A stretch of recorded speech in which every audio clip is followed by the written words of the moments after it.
Gini ya, kadang-kadang untuk menyelesaikan masalah zaman sekarang, kita tuh nggak perlu teknologi yang paling baru atau paling canggih. Cukup dengan menengok ke belakang, ke sebuah ide jenius yang usianya udah ribuan tahun. Nah, ini adalah kisah tentang gimana sebuah desa bisa memanfaatkan kekuatan sungai mereka untuk menerangi masa depan. Oke, kita mulai dari sini ya. Coba bayangin, Desa Bedadung di Jember, Jawa Timur. Tempat ini tuh dikenal sebagai wisata senja dan kereta api. Setiap sore, pemandangannya luar biasa indah. Banyak banget orang datang buat nikmatin momen matahari terbenam di antara hamparan sawah. Tapi, nah ini dia masalahnya. Pemandangan senja yang indah ini sekaligus jadi tanda berakhirnya hari kerja bagi para pedagang lokal. Tanpa listrik, begitu gelap, ya mereka terpaksa harus beres-beres. Peluang ekonomi pun hilang begitu saja setiap malamnya. Oke, jadi apa sih sebenarnya tantangan utama yang dihadapi sama komunitas di sini? Ya, ini nih dampaknya. Para penjual yang menggantungkan hidupnya di lokasi wisata ini jadi nggak bisa lanjut jualan pas malam hari. Mereka butuh banget sumber penerangan yang bisa diandalkan dan terbarukan. Dan ternyata jawabannya itu, ya mengalir tepat di samping mereka. Dan solusinya, wah ini yang seru. Solusi buat masalah modern ini ternyata datang dari tempat yang nggak disangka-sangka. Sebuah teknologi kuno. Kenali nih pembangkit listrik tenaga mikrohidro atau sering disingkat PLTMH. Ini adalah cara yang efisien dan hemat biaya buat menghasilkan listrik, terutama untuk komunitas-komunitas yang letaknya agak jauh. Konsepnya sederhana banget, kita manfaatin kekuatan dari aliran air. Nah, ini dia bintang utamanya. Keren banget kan? Perangkat yang mereka pakai ini namanya turbin ulir Archimedes. Desainnya itu sederhana tapi brilian. Dan yang lebih gila lagi, desain ini udah ada sejak lebih dari 2000 tahun yang lalu. Cara kerjanya sederhana banget asli. Jadi pertama, arus sungai mendorong bilah-bilah ulir ini, bikin dia muter. Terus yang kedua, putaran dari ulir ini nyambung ke generator. Dan yang ketiga, generator inilah yang mengubah energi gerak tadi jadi energi listrik. Udah, sesimpel itu.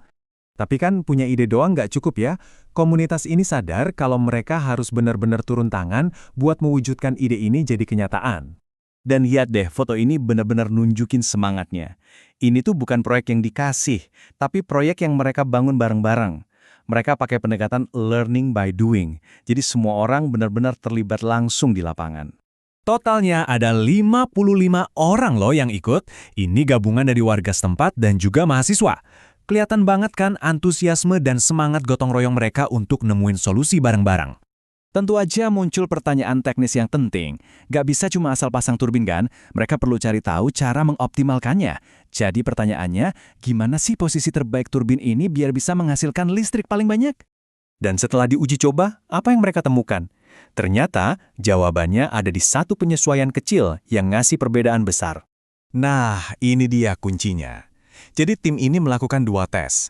Satu dengan merendam ulir setengah dari diameternya, dan satu lagi direndam sampai 3/4. Hasilnya? Jelas banget. Waktu ulirnya direndam lebih dalam, tegangan rata-rata yang dihasilkan langsung loncat dari 10,12 volt jadi 12,75 volt. Masuk akal kan?